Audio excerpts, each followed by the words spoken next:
আসসালামু আলাইকুম ওয়া রাহমাতুল্লাহি ওয়া বারাকাতুহু নাহমাদু ওয়া নুসাল্লি আলা রাসূলিল কারীম আম্মা বা'দ ফাআউযু বিল্লাহি মিনাশ শাইতানির রাজীম বিসমিল্লাহির রাহমানির রহিম হাযিহি জাহান্নামু আল্লাতী কুনতুম তু'আদুন ইসলাউহা আল-ইয়াওমা বিমা কুনতুম তাকফুরুন। প্রশংসা মাত্র আল্লাহ তাআলার জন্য। আমরা সবাই এক বাক্য বলে থাকি আলহামদুলিল্লাহ আলহামদুলিল্লাহ। তারপর দুরূদ এবং সালাম নাযিল মুহাম্মদ সাল্লাল্লাহু আলাইহি ওয়াসাল্লামের উপর। আমরা সবাই এক বাক্য বলে থাকি আমিন আমিন। আজকে আমার বিষয় হলো জাহান্নামের ভয়াবহতা। জাহান্নাম শব্দটি হলো আরবি। এই জাহান্নাম মরণের পরে যে সমস্ত ভয়ানক জায়গা তোমার রয়েছে তার মধ্যে অন্যতম হলো জাহান্নাম। মরণের পরে তিনটি ভয়ানক জায়গা রয়েছে, এক কবর, দুই কিয়ামত, তিন জাহান্নাম। এর মধ্যে সবচেয়ে ভয়াবহ এবং সবচেয়ে শাস্তি সম্পূর্ণ জায়গাটির নাম হলো জাহান্নাম। বলছিগণ হিসাবে এই জাহান্নামে যখন জাহান্নামীরা যাবে তখন আল্লাহ তাআলা শেষ জাহান্নামীদেরকে অপমান করে লাঞ্ছনা দেয়, অপমান করে জাহান্নামে দিবে। এ ব্যাপারে আল্লাহ তাআলা পবিত্র কোরআনের মধ্যে সূরা ইয়াসিন আয়াত নম্বর 64 হতে 65 এর মধ্যে বলেন হাযিহি জাহান্নামু আল্লাতী কুনতুম তু'আদুন ইসলাউহা আল-ইয়াওমা বিমা কুনতুম তাকফুরুন। এই সেই জাহান্নাম যার ব্যাপারে তোমাদেরকে দুনিয়াতে সাবধান এবং সতর্কতা করা হয়েছিল।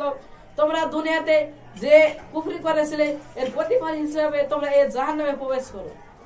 অতর আয়াতে পরিষ্কার জানা গেল জাহান্নামীরা যখন জাহান্নামে যাবে তখন আল্লাহ তাআলা সে সমস্ত জাহান্নামী দেখে লাঞ্ছনা দেয়, অপমান করে জাহান্নামে দিবে।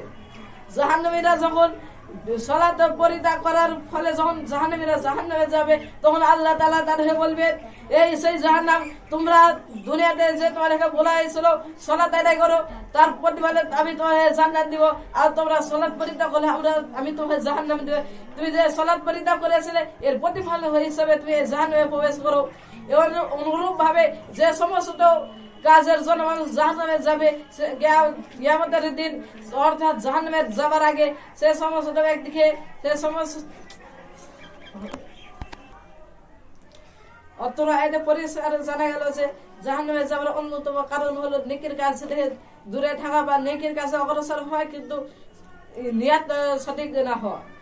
পরিস্থিতিগণ জাহান্নামের ভয়াবহতার ব্যাপারে আল্লাহ তাআলা পবিত্র কোরআনের মধ্যে বলেন সায়ুসলিহি সাকার ওয়া মা আদরাকা মা সাকার লা তুবকি ওয়া লা তাজার লাওহাতুল লিল বাসার আলাইহা তিসআতু ওয়া আসার। সায়ুসলিহি সাকার আমি তাকে অতি শীঘ্রই সাকার নামক জাহান্নামে প্রবেশ করাবো।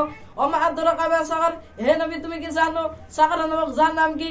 লা তুবকি ওয়া লা তাজার, যে জাহান্নাম কোন মানুষকে জীবিত রাখে না এবং মরণ অবস্থায় ছেড়েও দেয় না।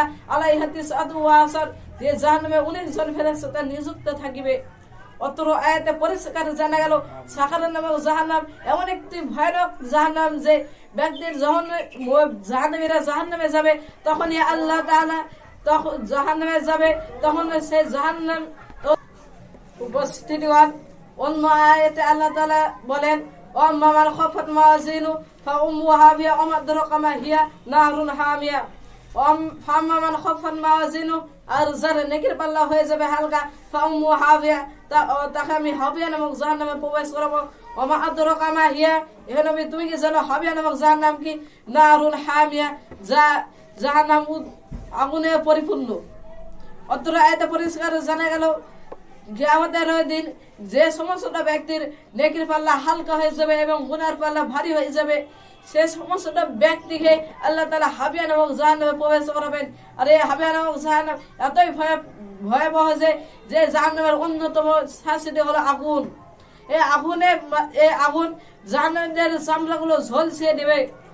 উপস্থিতি দেওয়ার শুধু তাই নয়, এই হাবিয়া নামক জাহান্নাম এমন একটি জাহান্নাম যে জাহান্নামে মানুষকে উপর হতে নিচে ফেলে দেওয়া হবে। উপরে এতই জোরে ফেলে দেওয়া হবে যে মানুষ যা 70,000 বছর পরে মানুষ জাহান্নামের তলের দেশে পৌঁছাতে পারবে না। উপস্থিতিগণ ধরুন আপনি একটা বিল্ডিং হতে বা 10 তলা বিল্ডিং হতে পড়ে গেলে যখন আপনি মারা যান অনুরূপ ভাবে সে জাহান্নামীরা যখন জাহান্নামের উপর থেকে যখন পড়তে থাকবে যা 70,000 বছর পরেও যখন জাহান্নামের তলদেশে পৌঁছাতে পারবে না তাহলে সে শাস্তিটা কতই না ভয়াবহ। উপস্থিতিগণ হিসেবে আল্লাহ আমরা যেন আল্লাহ তাআলার কাছে প্রার্থনা করি, আল্লাহ তাআলা যেন আমাদের জাহান্নাম হতে আমাদের প্রার্থনা কবুল করে, জাহান্নাম হতে দূরে থাকার তৌফিক দান করুক। আমিন। আখিরি দাওয়ানা আলহামদুলিল্লাহি রাব্বিল আলামিন। আসসালামু আলাইকুম ওয়া রাহমাতুল্লাহি ওয়া বারাকাতুহু।